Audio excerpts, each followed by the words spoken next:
Hello, Internet! We're live. It's 8 o'clock. It's the Wonderful Wizard of Oz. It's time for chapter 22. There's only 24 chapters in this book, and the last one is literally one paragraph. So we're almost done. We're going to read chapter 22 tonight and chapter 23 tomorrow, and then on Wednesday it's chapter 24, and maybe I'll find an excuse to do, like, the first chapter of the second book, since it's only one paragraph. We'll see. I don't know. I'll make any promise I can't keep, but I'm thinking about it. Oh no, the Munchkins are fighting. I'm about to kick the Munchkins off the video. Munchkins, what's going on? You're looking at Momster whenever she said go to me. Mommy's not even in the room and she's in the shower and I'm not worried about it right now. Okay? So, we gonna read or we gonna fight? Read. Let's read chapter 22. The Country of the Quadlings. I'm excited. The four travelers passed through the rest of the forest in safety. And when they came out from its gloom, they saw before them a steep hill, covered from top to bottom with great pieces of rock. "That will be a hard climb," said the Scarecrow, "but we must get over the hill nevertheless." So he led the way, and the others followed. They had nearly reached the first rock when they heard a rough voice cry out, "Keep back!" "Who are you?" asked the Scarecrow. Then a head showed itself over the rock, and the same voice said, "This hill belongs to us, and we don't allow anyone to cross it." "But we must cross it," said the Scarecrow. "We're going to the country of the Quadlings."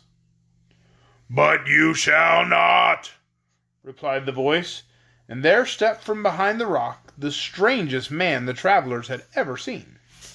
He was quite short and stout, and had a big head, which was flat at the top, supported by a thick neck full of wrinkles. But he had no arms at all, and seeing this, the Scarecrow did not fear that so helpless a creature could prevent them from climbing the hill.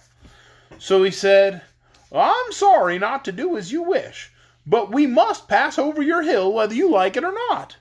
And he walked boldly forward.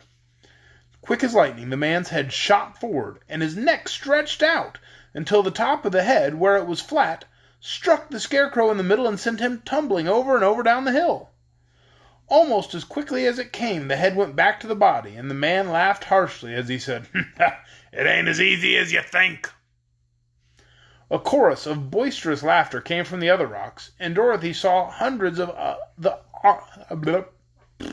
Sometimes when I'm talking, my tongue gets in the way of my face. I'm sorry. A chorus of boisterous laughter came from the other rocks, and Dorothy saw hundreds of the armless hammerheads upon the hillside, one behind every rock.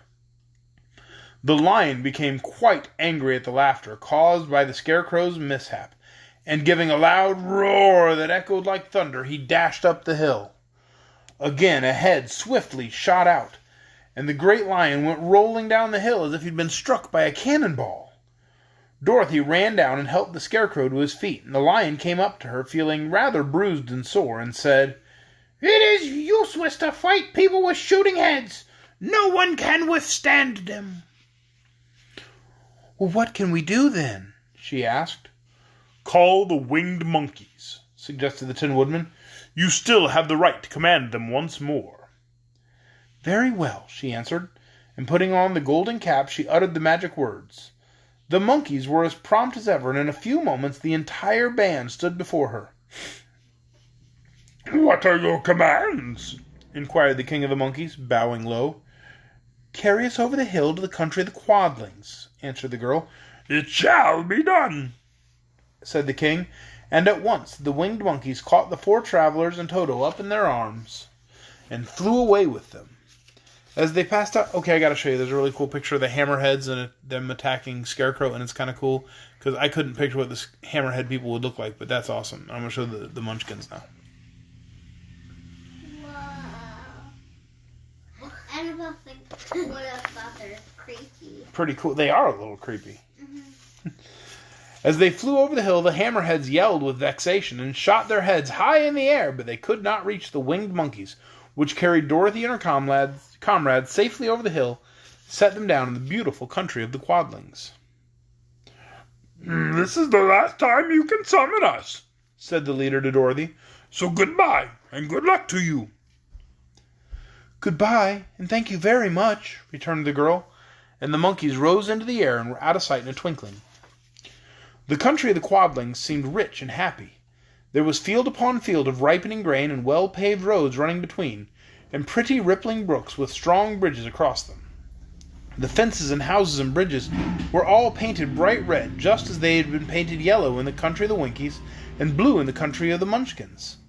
The Quadlings themselves, who were short and fat and looked chubby and good-natured, were all dressed in red, which showed bright against the green grass and the yellowing grain. The monkeys had set them down near a farmhouse, and the four travelers walked up to it and knocked at the door.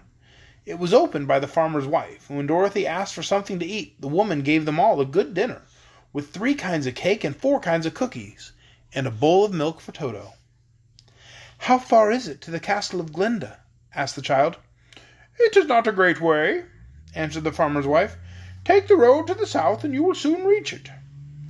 Thanking the good woman, they started afresh, and walked by the fields and across the pretty bridges until they saw before them a very beautiful castle.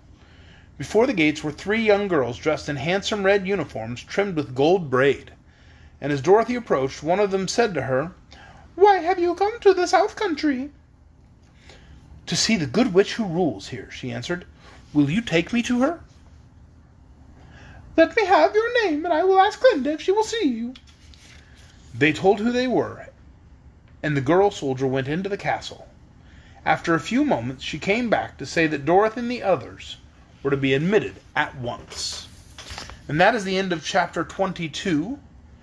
Tomorrow we read chapter 23, the next to last chapter of the book. It's called The Good Witch Grants Dorothy's Wish. So I feel like she's probably going to get back to Kansas, huh? It's exciting. 2 more chapters to go. I'm very excited to continue reading this. And then I got like 13 more books. So let's just keep going, huh? Have a good night, everybody. Bye.